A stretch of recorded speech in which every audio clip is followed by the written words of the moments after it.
Nós começamos a nossa transmissão ao vivo e nós damos as boas-vindas e desejamos a paz de Cristo para todos aqueles que participam conosco pelo Instagram. E nós ficamos aqui na Alameda dos Coqueirais, no quilômetro 5.9. É uma casa branca de esquina, tem a placa da igreja, tem o nome da igreja no muro, aliás, e você, sempre que puder, que você possa vir, nós já convidamos você a se inscrever tanto no Instagram da igreja quanto no YouTube, compartilhar, ajudar a divulgar, porque essa igreja, o que ela tem feito é a obra do Senhor. Então, essa é a glória da igreja. A igreja não quer ser divulgada como igreja, ela quer ser divulgada como uma agência que prega a palavra de Deus e que assim cumpre a sua função de levar o evangelho a toda criatura. E como eu disse a vocês, hoje nós vamos meditar sobre o tema Entendendo a Lei de Deus.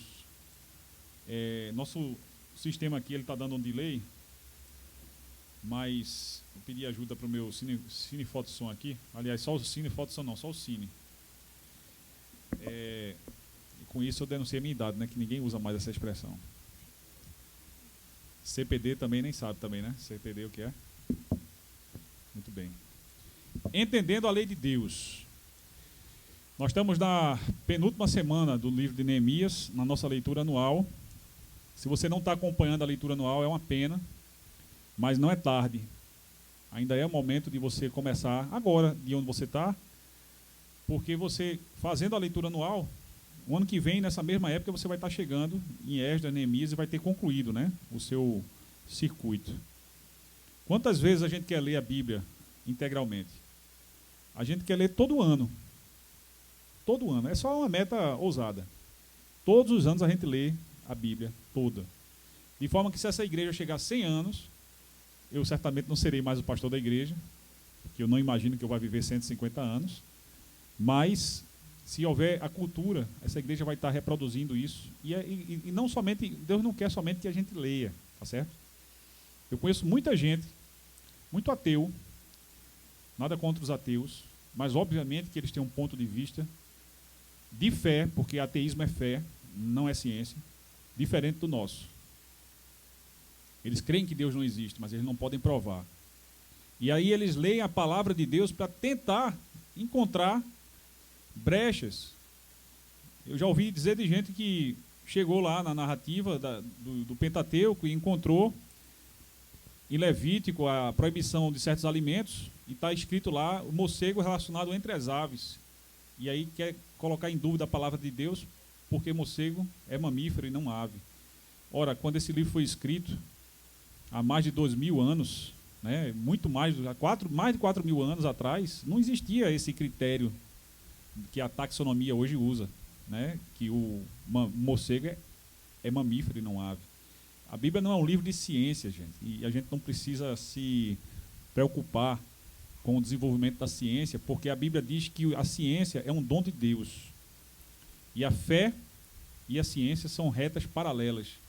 E diz o postulado da matemática que as paralelas se encontram no infinito. E Deus é o nosso infinito. Só Ele é o infinito. É nele também que nós nos encontramos. E Ele quer que a gente o encontre. E Ele quer que a gente, para que isso aconteça, entenda a sua lei. A palavra lei é uma palavra não muito prestigiada, porque as pessoas não gostam de regras, às vezes, principalmente essas gerações mais novas, não gostam muito de regras, diferentemente, né? Não que a gente gostasse, mas a gente parecia, a minha geração se acostumava mais com as regras, porque existia o castigo físico de uma forma mais presente e outras estratégias, e não eram melhores do que quem quer que seja, mas eu acho que não foi tão difícil assim para a gente entender que a lei deve ser cumprida, obedecida, respeitada, mas nem todo mundo tem essa facilidade. E quando se fala da lei de Deus, a primeira ideia que vem na cabeça de muitos são restrições. E, de fato, algumas pessoas terminam acrescentando à lei de Deus restrições que nela não estavam previstas. Por quê?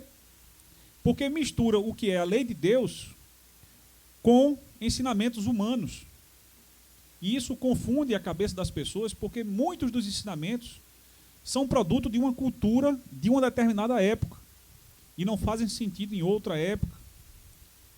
O véu sobre a cabeça das mulheres na igreja de Corinto é um exemplo claro disso. Eu não estou vendo nenhuma mulher aqui usando véu e não há pecado nisso. Essa é uma questão contextual. Mas muitas pessoas ficam procurando filigranas na palavra, na escritura, para tentar colocar em xeque a lei de Deus. Porém, a palavra nos diz, ela mesma diz, que passarão os céus e a terra.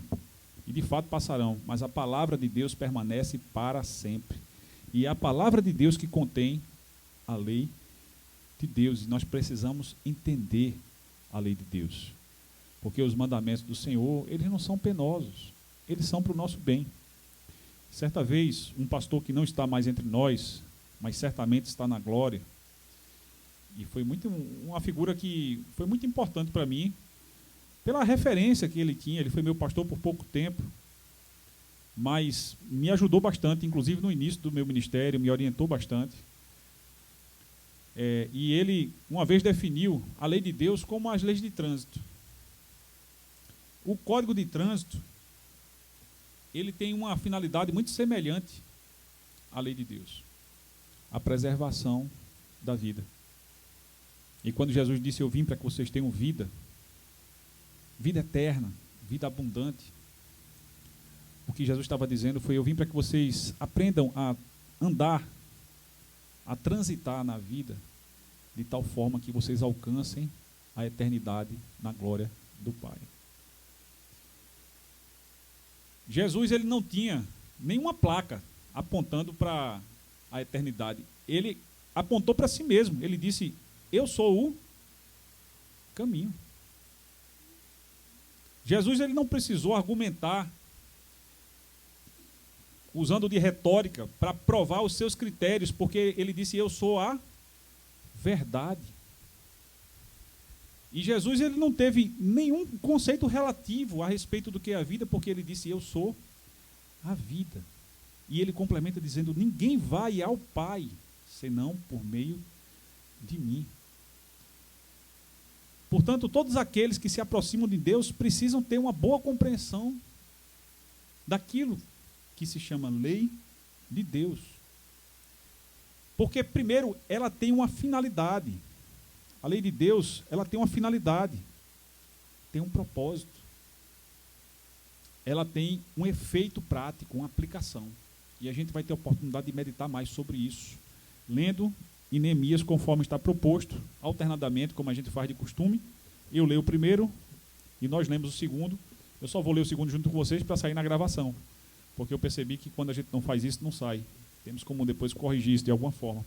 Mas assim diz a palavra do Senhor em Neemias 8, do verso 1 até o verso 9. Todo o povo juntou-se como se fosse um só homem na praça, em frente da porta das águas. Pediram ao escriba Esdras que trouxesse o livro da lei de Moisés que o Senhor dera a Israel. Todos juntos? Assim, no dia 1º do 7º mês, o sacerdote Esdras trouxe a lei diante da assembleia, que era constituída de homens e mulheres e de todos os que podiam entender. Ele a leu em voz alta, desde o raiar da manhã até o meio-dia, de frente para a praça, em frente da porta das águas, na presença dos homens, mulheres e de outros que podiam entender, e todo o povo ouvia com atenção a leitura do livro da lei. Todos juntos?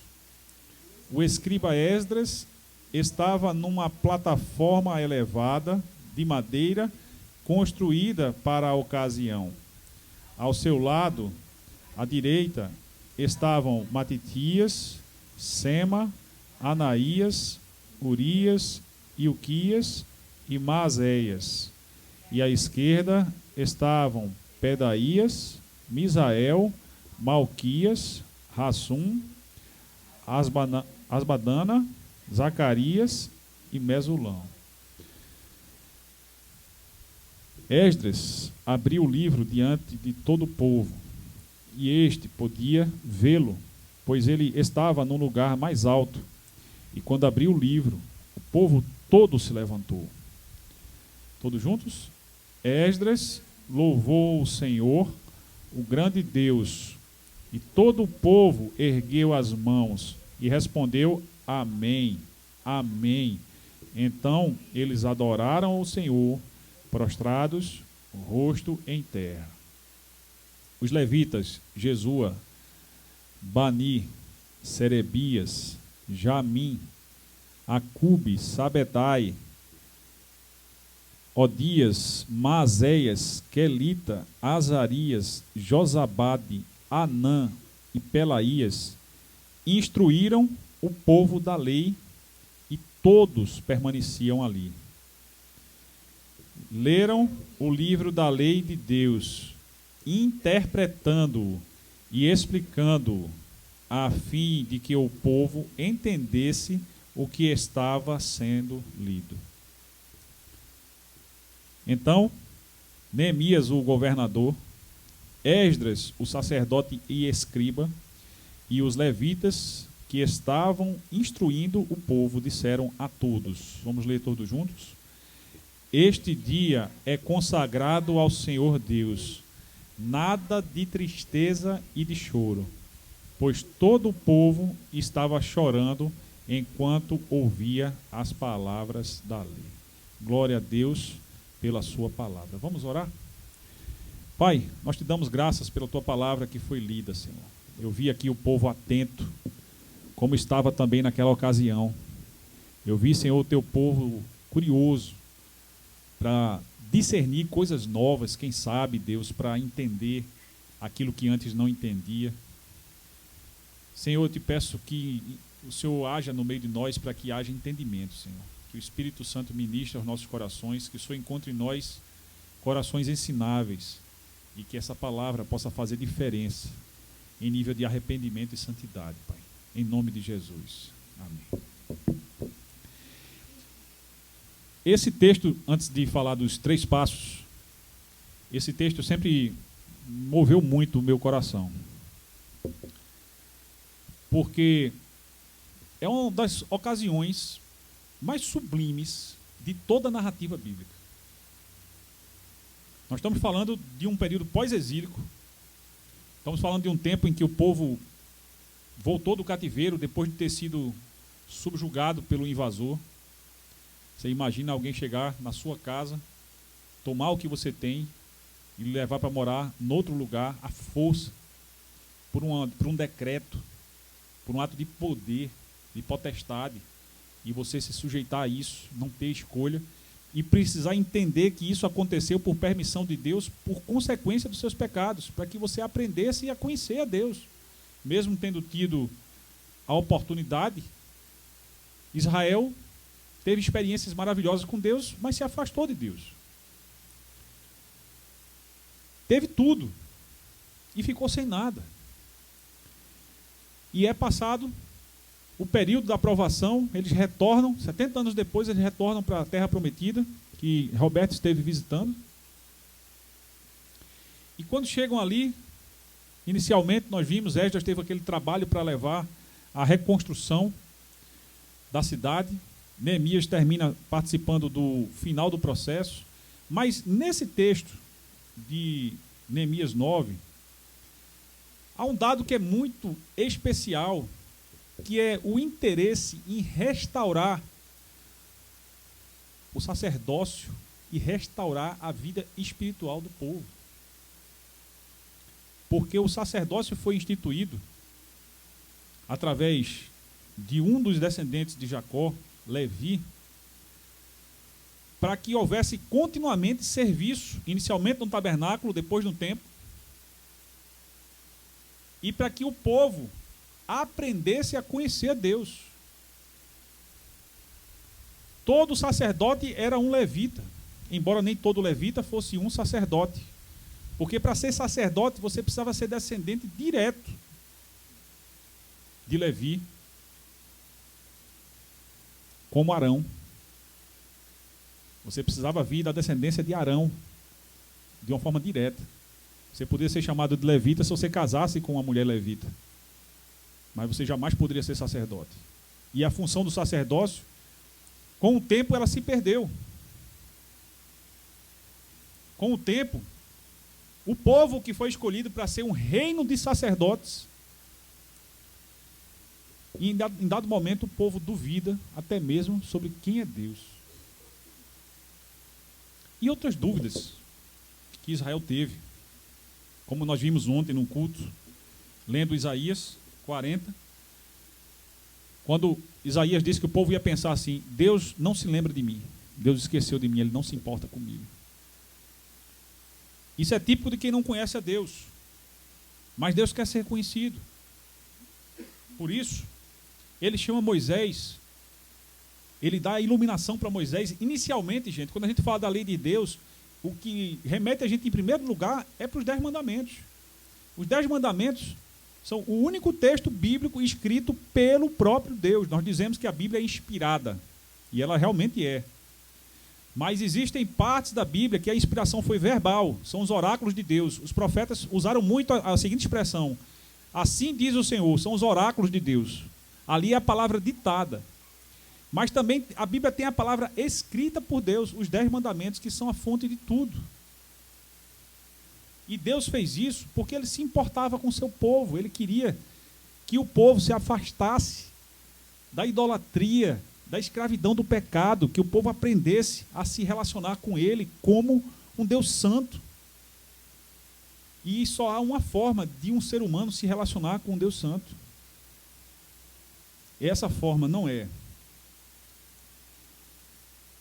gravando o culto, tocando no coro, pregando, tocando na banda, pregando, levantando cadeira, varrendo o chão, fazendo comida, recolhendo o dízimo. Tudo isso faz parte do serviço que hoje nós prestamos na igreja cristã.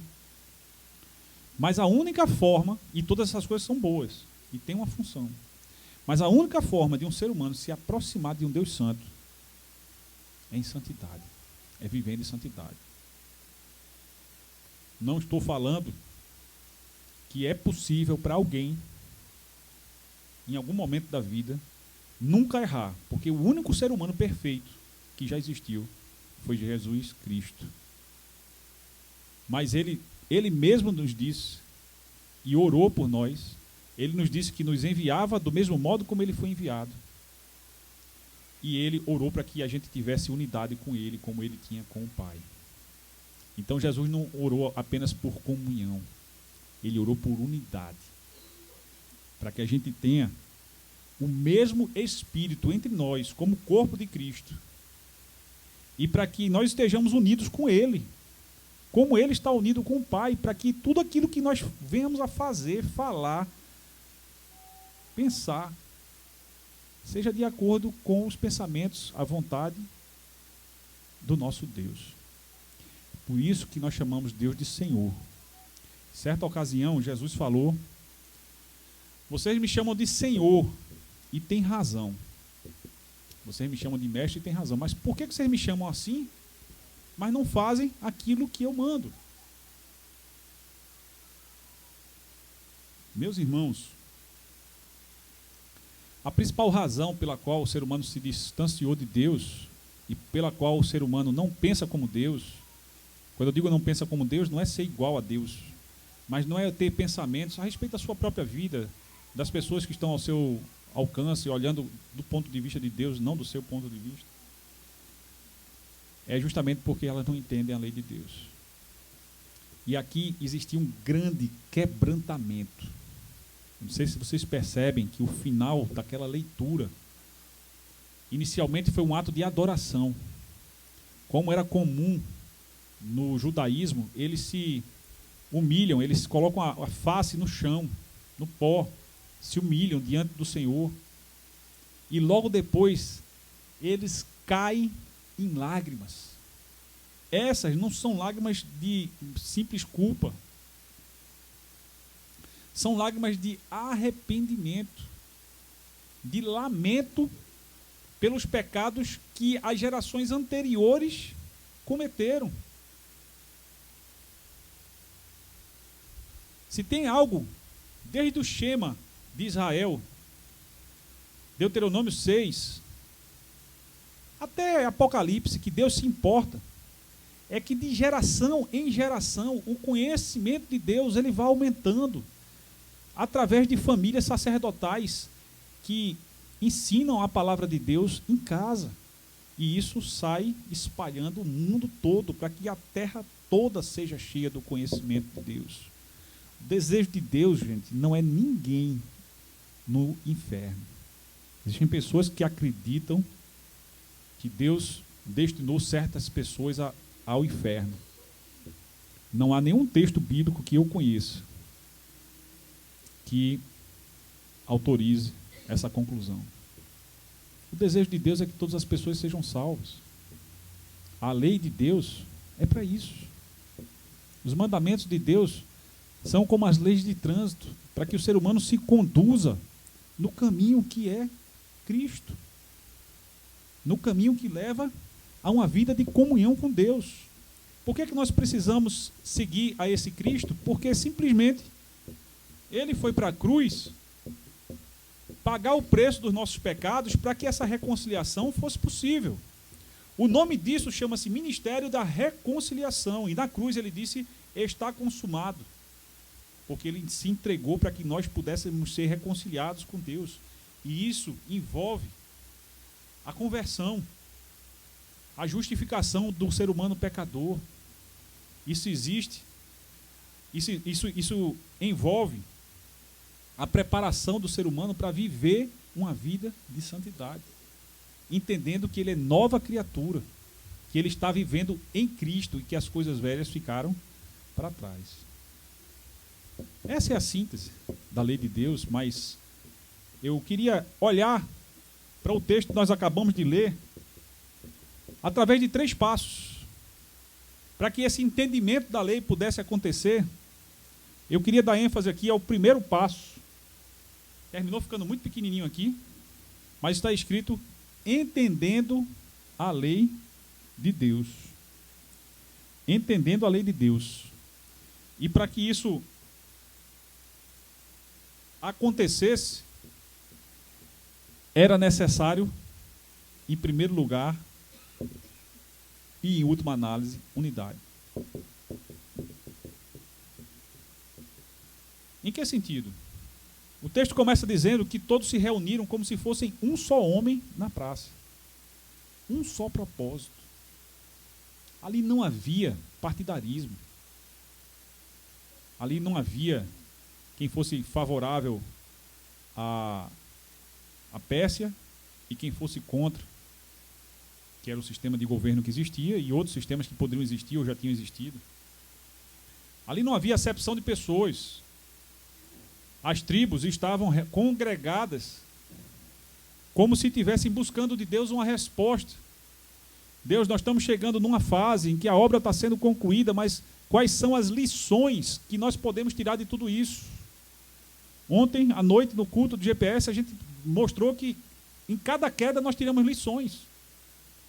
E a queda de Israel, que levou ao cativeiro, também trouxe suas lições. Aqui é o momento em que o povo está querendo aprender as lições, finalmente, quais são os ensinamentos que a gente pode tirar disso.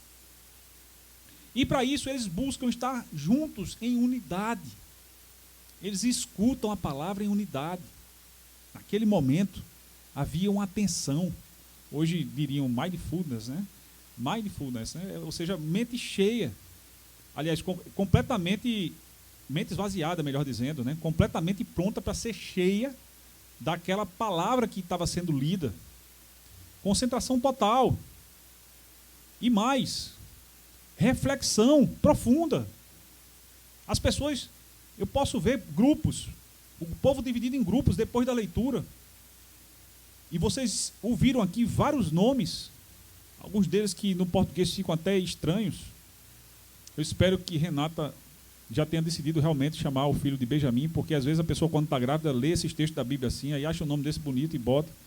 Não sabe nem às vezes o que é que o nome significa. Mas cada nome que vocês ouviram aqui eram simplesmente levitas que estavam no meio do povo, ensinando as pessoas o que aquele texto queria dizer. E olha que foi uma manhã toda de reflexão. desde o raio do dia até a hora do almoço ali, foi a manhã toda de reflexão. E para que isso acontecesse, gente, as pessoas precisavam estar realmente no mesmo espírito. Quando Jesus, em João 17, faz aquela que, no meu modo de ver, deveria ser a oração mais famosa da Bíblia, a mais famosa de Mateus 6, porque muitas pessoas pensam que na oração chamada dominical, Jesus ensinou a prece, e ali ele ensinou como orar, são princípios básicos para a oração. Mas a oração mais famosa que deveria, no meu modo de ver, ser reconhecida é João 17, a chamada oração sacerdotal. E é nela que Jesus ora pela unidade da igreja. E ele orou naquele momento por mim e por você. Porque ele não orou apenas pelos apóstolos, pelos discípulos. Ele orou também por aqueles que iriam crer por meio da mensagem daqueles que estavam sendo enviados num primeiro momento. João capítulo 17. Para que vocês sejam um, como eu e o Pai somos um. Eu quero pensar com vocês sobre unidade, falando disso, porque a obra de Deus é levar as pessoas a se arrependerem dos seus pecados e conhecerem a Jesus Cristo, confessarem ao Senhor para obterem salvação. Mas muitas vezes, a própria igreja se pergunta por que as pessoas não estão se convertendo. Essa é uma pergunta que Israel estava fazendo naquele momento. Por que é que nós estamos passando pelo que nós estamos passando? E a resposta, infelizmente, na realidade de muitas igrejas, é que as pessoas não estão vendo Jesus Cristo na vida dos cristãos. Existem cristãos que estão se dividindo por opinião política. Existem cristãos que se dividem por conta de bandeira de igreja. Existem cristãos que se dividem por conta de predestinação e eleição. Existem cristãos que se dividem por conta de cargos, prestígio, poder. Alguém há de perguntar, são realmente cristãos? Eu diria, na sua maioria, sim. Mas muitas vezes cristãos que precisam amadurecer. E faz parte. Todos nós precisamos amadurecer. Ninguém pode dizer, nem Paulo dizia, que já tinha chegado ao grau de perfeita maturidade.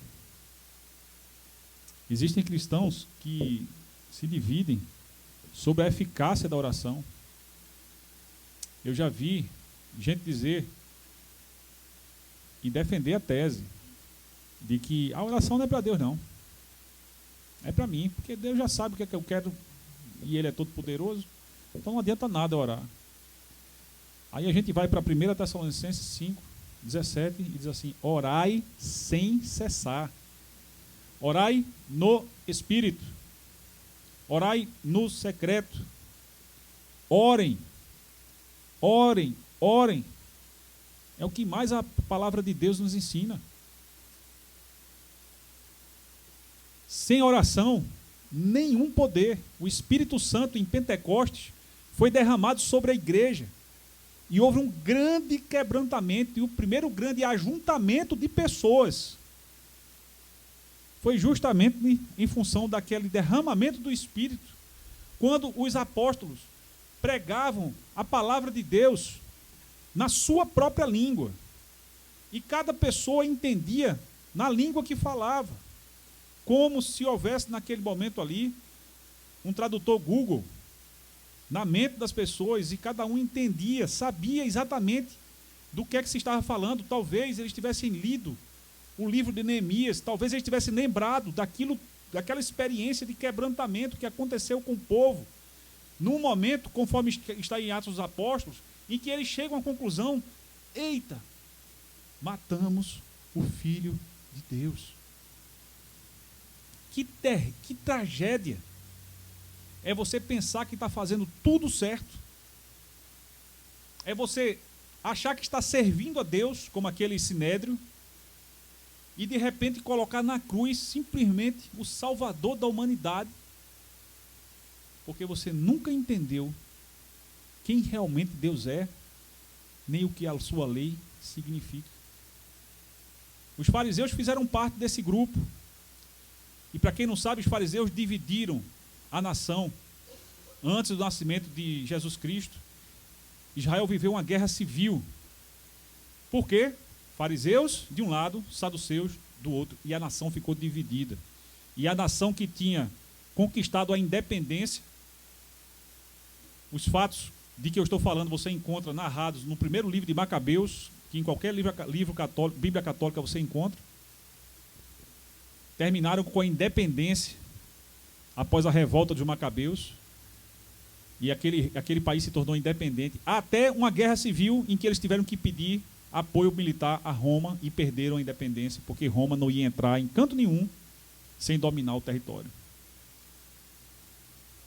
Então aqueles homens dividiram a nação, levaram a nação à guerra civil e a perder aquilo de mais precioso que naquele momento que eles oravam junto com Esdras aqui, aquele quebrantamento eles tanto queriam. Naquele momento eles eram uma nação vassala da Pérsia.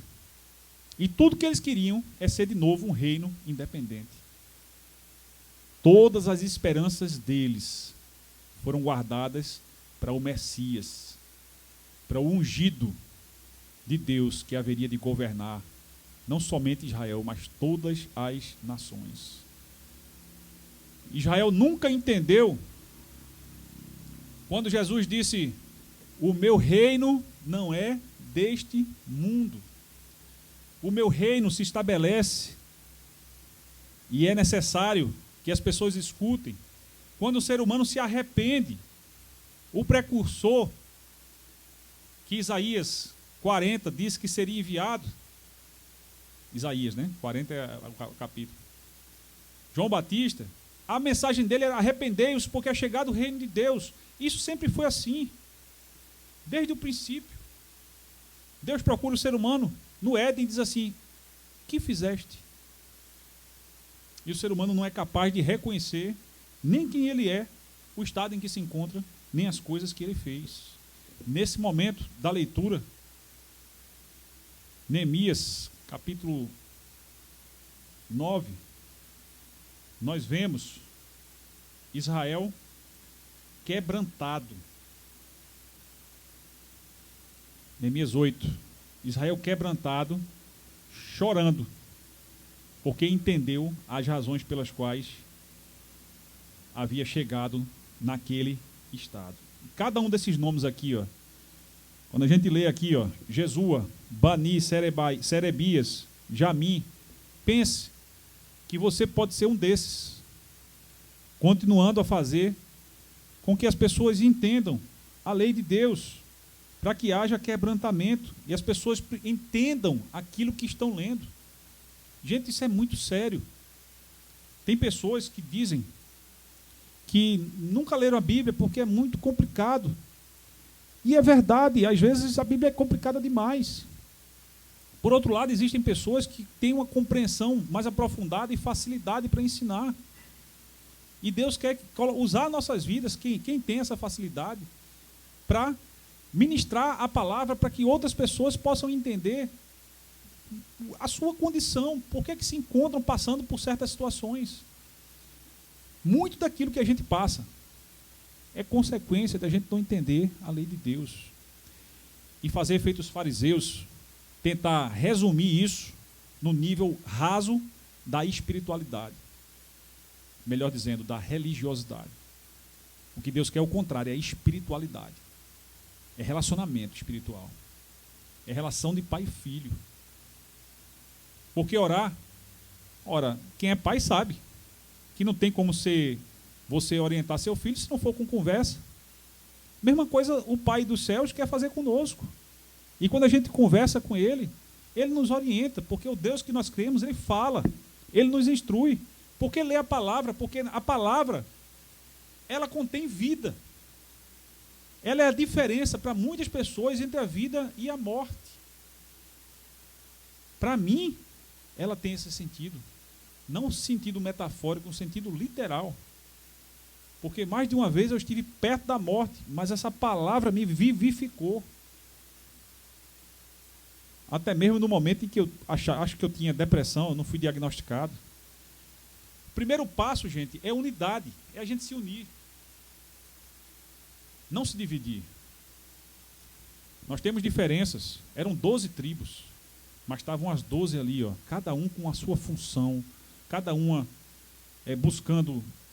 Naquela altura não tinha mais as 12, né, porque eles tinham passado pelo Êxodo, e a coisa já estava meio misturada, não era uma coisa mais tão, né, divididinha nas 12 tribos, mas os patriarcas estavam representados naquele povo.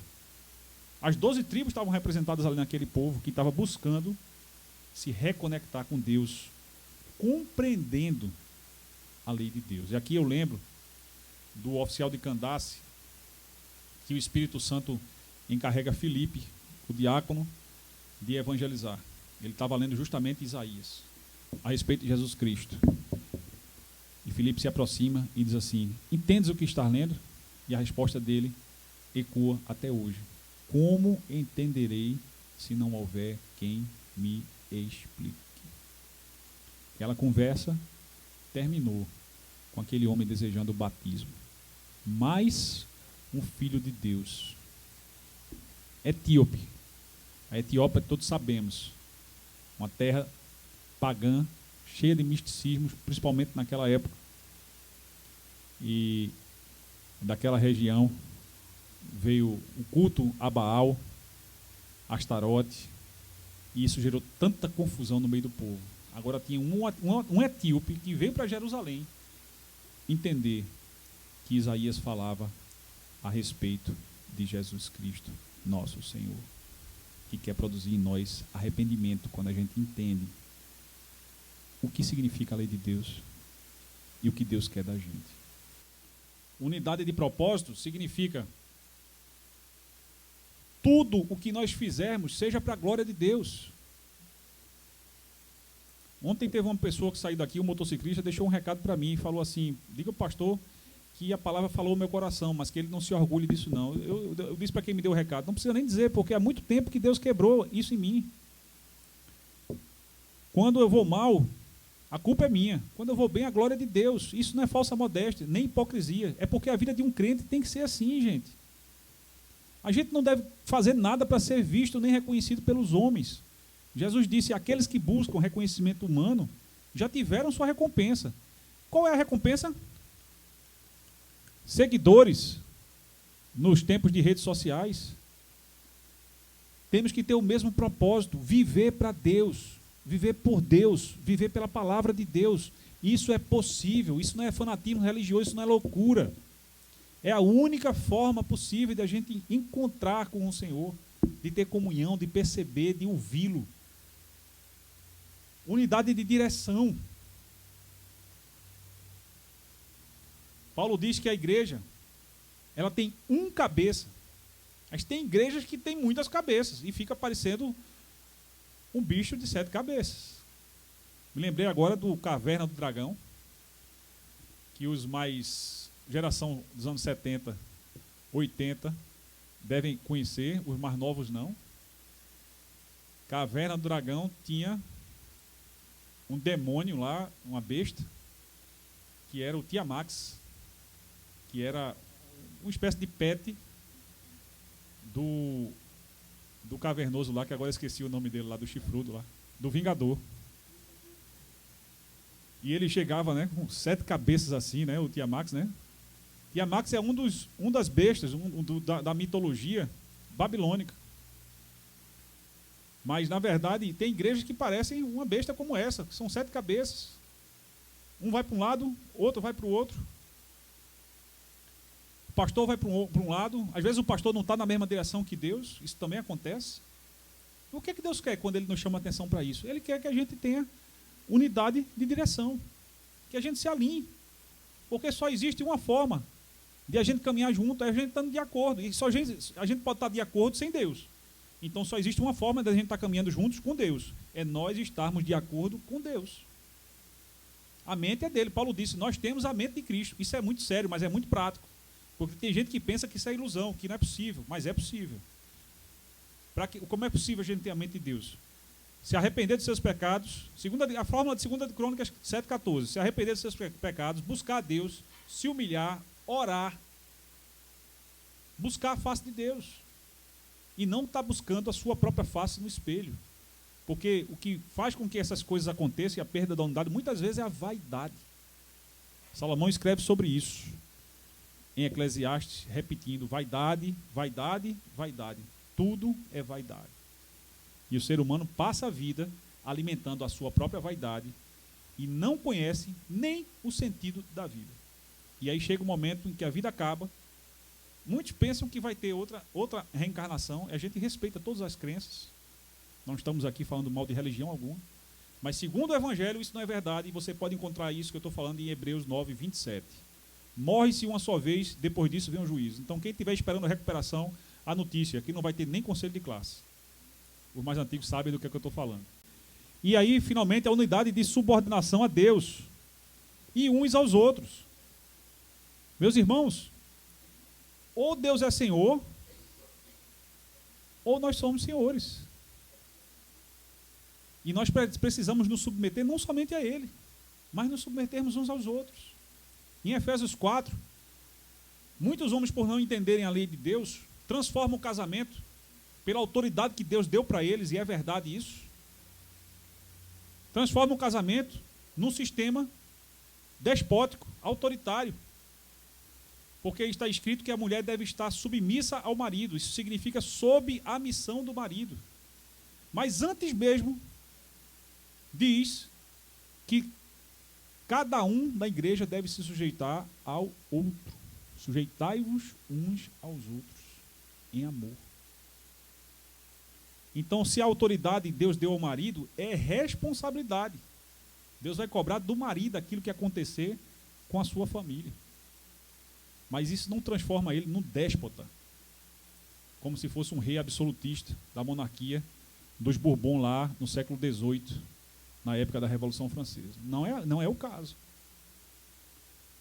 O homem tem a responsabilidade de ditar os destinos da família. Quando ele não estiver de acordo com a mulher precisa aceitar a liderança do marido. Mas se o homem não der ouvido à mulher, meu irmão, toda vez que eu fiz isso eu me dei mal. A última vez que eu fiz isso, que eu me lembro, eu emprestei R$2.500 a uma pessoa e a mulher dizendo, não faça. E eu olhando para ele dizendo assim, você não tem coração. E ela dizendo, não faça. E 2 anos e meio depois eu estava dizendo, você tinha razão. A pessoa não me pagou até hoje. Isso já está bem resolvido na minha cabeça, no meu coração, porque eu me sinto muito devedor a Deus. E a palavra diz que a gente deve pedir a Deus perdão na mesma medida que a gente tem perdoado os nossos devedores. Eu só estou lembrando disso, não é nem para falar da dívida. Mas assim, porque eu devia ter ouvido Miriam. Talvez também eu não tivesse aprendido, né, a perdoar da forma como eu aprendi. Mas se eu tivesse ouvido Miriam, pelo menos aqueles 2.500, eu tinha gasto com outra coisa. E Miriam diz, só empreste quando tiver para dar. E eu emprestei um dinheiro que eu não tinha. Essa foi a questão. Eu pedi emprestado no banco para emprestar aquela pessoa, porque ela não tinha crédito. E eu tive que pagar a dívida. Então não é que Miriam não queira que eu empreste. É porque ela sabia que eu não tinha e que aquela pessoa poderia faltar. E se faltasse, isso ia faltar para a nossa família. Como de fato aconteceu. E o responsável por tudo isso fui eu. Mas isso me ensinou a ter mais unidade. Porque daqui para frente, eu fiz um voto comigo mesmo. Não foi nem com Deus. Digo, Deus, eu não vou nem falar nada com o Senhor, porque eu não tenho nem o que dizer. Tua palavra já me disse tudo que eu preciso saber. Mas daqui para frente, eu vou pelo menos considerar o que ela está falando. Investigar se o que ela está falando não é a melhor solução. Porque 2 cabeças pensam melhor que uma. E é dos tempos primitivos que Deus deu ao homem o sentido de caça.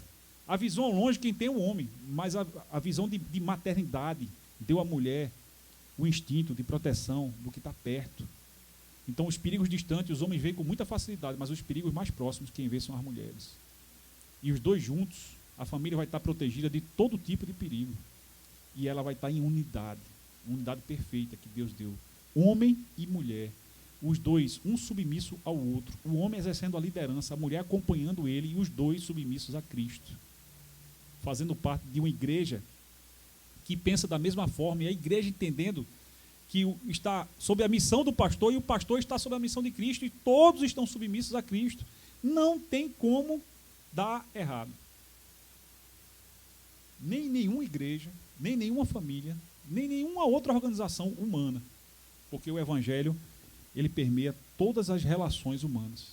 Infelizmente ficou muito pequenininho, e até no meu texto aqui, então eu vou ler aqui, Efésios 4, versículo 4, 5 e 6, diz assim: há um só corpo e um só espírito, da mesma forma que a esperança para a qual fostes chamados é uma só. Há um só Senhor, uma só fé, um só batismo, um só Deus e Pai de todos, que é sobre todos, por meio de todos e em todos. Amém? É disso que a palavra está nos falando. Foi preciso que eles tivessem esse tipo de atitude, para que houvesse aquele quebrantamento. Segundo passo, consagração. Os sacerdotes tinham um papel importante nisso. Eles mesmos precisavam se consagrar. Consagração vem de dedicar-se a um propósito sagrado. Uma pessoa consagrada é uma pessoa que foi dedicada ou se dedicou a um propósito sagrado. Ana, assim que foi mãe de Samuel, consagrou ele ao Senhor, levou ele e ficou ali trabalhando com Eli para aprender o ministério. E se transformou Samuel num grande profeta, além de sacerdote. O próprio Eli, que era um homem consagrado, os filhos dele não se consagraram. Como os filhos de Samuel também não se consagraram. E a boa notícia para os pais, por mais que os pais se preocupem com os filhos, é que Jesus disse que chegaria, já tinha chegado o momento, anunciado antes por Jeremias, por Isaías, de que cada um pagaria o preço dos seus próprios erros. Nenhum filho vai para o inferno pelos erros do pai. Nenhum pai vai para o inferno pelos erros do filho. Cada um vai ter a oportunidade de se entregar a esse Senhor e experimentar a renovação de mente, de que Paulo fala em Romanos 12. Eu não vou ler todos os versículos, porque senão a gente vai fazer igual o Neemias, né? A gente vai até a meia-noite.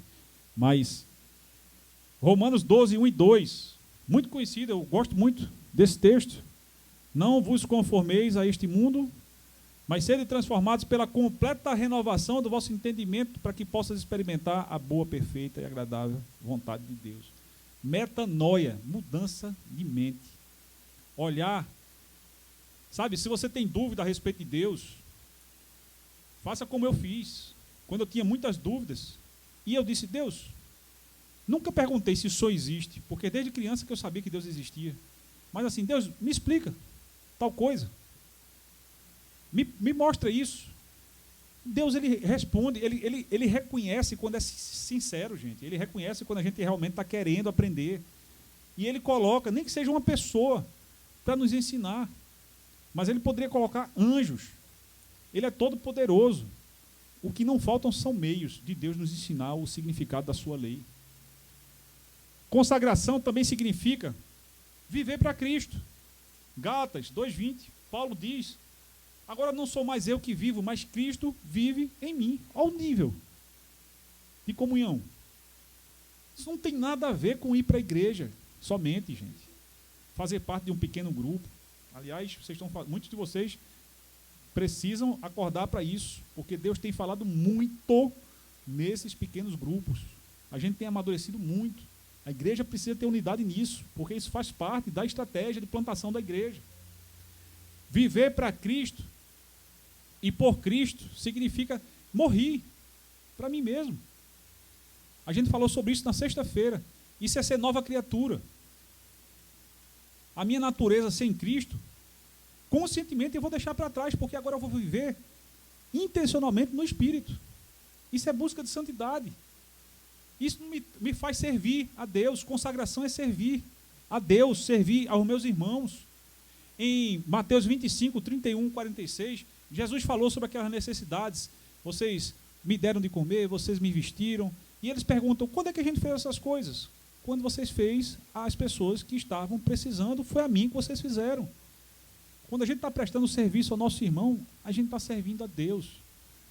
Gente, ele está disponível também para certos sacrifícios. Jesus disse, quem quiser ser meu discípulo, eu acho que esse aqui é talvez o tema mais difícil da lei de Deus.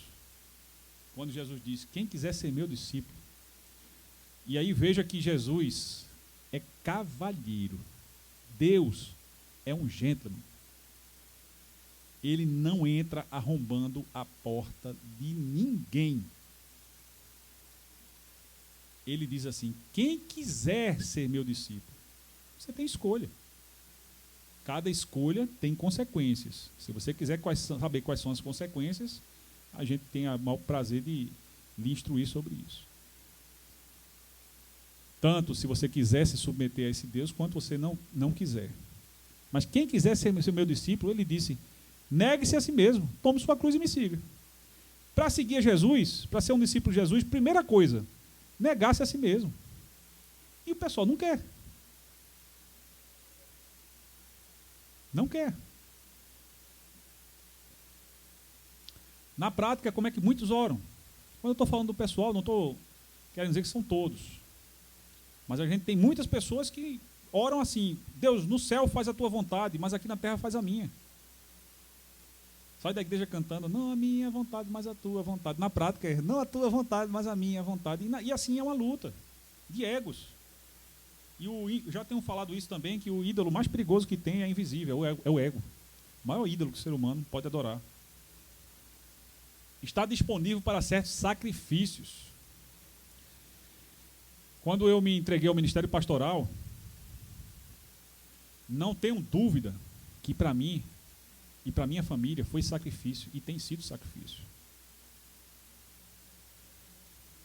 Mas na cruz, Jesus fez um sacrifício infinitamente maior do que qualquer coisa que eu possa fazer para ele. Mas eu acho engraçado quando alguém lê Timóteo, 1 Timóteo 5, e diz, aquele que deseja o episcopado, excelente coisa deseja, porque conscientemente nunca foi assim uma aspiração, um desejo, uma ambição. Para mim, o ministério pastoral é igual em função aos outros ministérios, porque cada um de nós somos parte de uma engrenagem. E essa engrenagem funcionando, você não sabe ali, um carro funcionando, você não diz que é o motor que está funcionando. Eu nem estou dizendo que o pastor seja o motor. Mas talvez seja a unidade, né? Sei como é que eu diria aí. A central. Então, você não diz que a central está funcionando ou que o motor está funcionando. Vê o carro funcionando, andando. Não é isso, Eudes? A máquina. Nós somos um corpo, e é a mesma coisa. Cada parte faz a sua parte. Mas para isso a gente precisa estar disposto a fazer certos sacrifícios, gente. Certos sacrifícios de tempo, que a gente poderia estar investindo em outra coisa, investindo na vida de alguém. E quando a gente está se preparando, até no estudo bíblico, eu estou sonhando, no mês que vem, a gente começar com a nossa escola bíblica.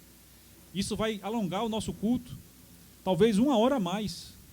Ou começar meia hora antes, terminar meia hora a mais. Eu não sei como é que vai ser isso. Porque eu tenho certeza que se nós fizermos nessa fase que nós estamos o nosso culto pela manhã, para ter escola bíblica, que a frequência não vai ser tão boa. Então, eu fico pensando assim, talvez algumas pessoas digam assim, poxa, 1 hora a mais. Esse tipo de pessoa não entendeu ainda o que Jesus fez na cruz. Porque quando a gente está se preparando, a gente está se preparando para servir melhor a Deus também, para abençoar outras pessoas e também para a gente ter uma comunhão maior com Deus. É preciso estar disposto a fazer certos sacrifícios, gente. Viver em pureza. 1 Tessalonicenses 4, 3-7. Você vai ver que Deus nos chamou para isso. Para uma vida de santidade. Tem muito crente, felizmente não deve ser a maioria, que se diz crente, mas na verdade é descrente, com o perdão do trocadilho, porque não vive aquilo que prega. Como os fariseus do tempo de Jesus, tem muito cristão no tempo de hoje. E Jesus disse: os fariseus sentaram na cadeira de Moisés, em termos de autoridade e de ensino. Façam tudo o que eles disserem, mas não façam nada o que eles fazem. Não imitem as suas obras, porque eles falam, mas não fazem. O nome disso é hipocrisia. E o Senhor, com certeza, o que Ele quer é consagração. Terceiro passo, veja que eles se consagraram, viu? Eles se prepararam em assembleia solene, eles oraram, eles adoraram. Isso também faz parte da consagração. Terceiro passo é a aplicação. É a aplicação. A partir do momento em que eles começaram a entender as causas pelas quais tudo aquilo aconteceu, eles, em primeiro lugar, eles em uníssono, eles reconhecem que eles não eram melhores do que os pais deles. Isso não foi a Liz Regina que falou, não. Embora a gente cante, ficou muito bacana na voz dela. A palavra de Deus gera esse tipo de quebrantamento. Quantos filhos não se acham melhores do que os seus pais? Quantos de nós já nos achamos melhores do que os nossos pais? E realmente nós somos em algumas coisas, em algumas habilidades, talvez. Aqueles que são mais jovens, né, meus filhos mesmo acham que eu sou um dinossauro. Na parte dos smartphones, de tudo. E de fato eu vim conhecer o ChatGPT há pouco tempo. Quando meu filho já nem usava mais o ChatGPT. Então a gente às vezes fica um pouco para trás. Mas, essencialmente, nós somos semelhantes a Ele, gente. E Deus olha todos nós como iguais. Todos pecaram e necessitam ansiosamente, desesperadamente, da glória da qual foram privados. A natureza espera por isso, a manifestação dos filhos de Deus. A natureza sofre as consequências do nosso pecado. As famílias sofrem consequências dos nossos pecados. Porque as igrejas sofrem consequências de pecados. Porque muitas igrejas ainda não despertaram e nós precisamos despertar para a importância da santidade, sem a qual ninguém verá a Deus. Se você quiser conferir a gravidade disso, leia Mateus 7, principalmente do 22 em diante, quando Jesus disse que muita gente, no dia do juízo, vai se decepcionar com o que vai acontecer com ela mesma. Porque achava que ia para um lugar, ou para uma condição, e vai terminar indo para outro. E Jesus disse: apartem-se de mim, vocês que praticam a iniquidade. Não basta confessar com a boca, é preciso crer no coração. E a boca e as mãos agem e falam de acordo com o que o coração está cheio. Reconhecimento de pecados, contrição, arrependimento. As pessoas choram. Gente, ninguém deve se alegrar com o pecado. Nem com o pecado alheio, nem com os seus. Eles choraram. Mudança de atitudes. Voltar-se para Deus. Atos 3, 19 e 20 diz: arrependam-se, pois, e voltem-se para Deus, para que os seus pecados sejam cancelados, para que venham tempos de descanso da parte do Senhor, e Ele mande o Cristo, o qual lhes foi designado, Jesus. Amém? A lei de Deus não consiste em mandamentos pesados. São mandamentos suaves. A lei de Deus é para que a gente não se perca no caminho. João escreveu na sua primeira carta, capítulo 5, verso 3 e 4, não está na projeção, mas diz assim: porque nisto consiste o amor a Deus, em obedecer os seus mandamentos, e os seus mandamentos não são pesados. O que é nascido de Deus vence o mundo, e esta é a vitória que vence o mundo, a nossa fé. Fé é o nosso combustível para colocar em prática a lei de Deus. É entender que os planos de Deus, os propósitos de Deus, os pontos de vista de Deus são completamente diferentes dos meus. Os seres humanos julgam pela aparência. Muitas pessoas que estiveram visitando a igreja ontem viram uma igreja linda, mas nós que estamos trabalhando para a plantação dessa igreja, Como nós sabemos as dificuldades que nós passamos, para que ela esteja pronta para receber as pessoas que chegam, e como temos trabalhado os nossos corações, para que nossos corações estejam abertos, para que toda e qualquer pessoa, esse é o meu compromisso pastoral. Nós não podemos fazer acepções de pessoas. Toda e qualquer pessoa que Deus enviar para nós, que nós possamos cuidar, pastorear. Não importa quem seja essa pessoa, porque foi por essa pessoa, por mim e por vocês, que o nosso Senhor morreu, para que nós fôssemos reconciliados com Deus. E Paulo diz que ele nos deu o ministério da reconciliação, para que a gente seja usado como ele foi. E a gente só pode fazer isso se a gente finalmente entender melhor a lei de Deus. A lei de Deus consiste no amor de Deus. Como um pai que diz ao seu filho, como o meu me disse certa vez: meu filho, não ponha o dedo na tomada. E adivinha o que eu fiz? Eu tinha uma Kombi, estou terminando, viu? Só para descontrair um pouco. Eu tinha uma Kombi de metal não, de plástico. A Kombi era tão perfeita que eu disse: está faltando uma coisa para ela ser perfeita: abastecê-la. E aí eu peguei um grampo, um bilírio, né, da minha mãe, de cabelo, metal, encostei na Kombi assim e eu botei o grampo na tomada. Eu podia ter patenteado o carro elétrico, que naquela época não existia ainda, né? Quem sabe fica uma ideia aí para aqueles que queiram empreender na geração de energia veicular. Depois do choque, veio o castigo, mas assim, sobretudo, eu aprendi a não fazer mais isso. O que Deus quer é que a gente erre menos, que a gente acerte mais. E para que as pessoas, vendo as nossas vidas, vivendo a lei de Deus, elas deem glória a Deus e elas queiram também se aproximar desse Deus. O que Deus quer é uma igreja contagiante, é uma igreja viva, é uma igreja sem hipocrisia, é uma igreja com unidade, é uma igreja que ame a palavra de Deus, que ame os perdidos, que tenha paciência com os incrédulos. É uma igreja que viva o Evangelho. E é por essa igreja, nesse momento, que eu quero convidar vocês, porque vocês são, nós somos essa igreja. Fechar seus olhos, vamos orar.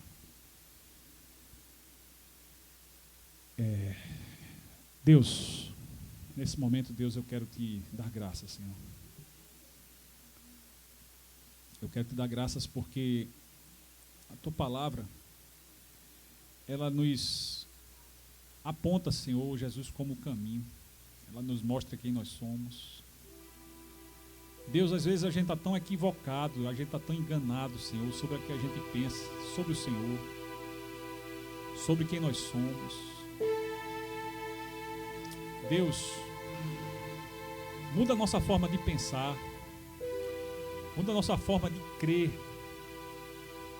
fortalece nossa fé, desperta a igreja para ter prazer, Senhor, pela tua palavra, para que ler a tua palavra não seja penoso, para que viver a tua palavra não seja um constrangimento, para que ninguém faça nada, Senhor, por hipocrisia, por partidarismo, por preferências, mas em unidade, Senhor, que cada um de nós reconheça seus pecados. Como grupo nós reconheçamos os nossos pecados, ações e omissões, que nós assumamos o compromisso, Senhor, de viver, Senhor, para Cristo e por Cristo, viver em Cristo, Senhor.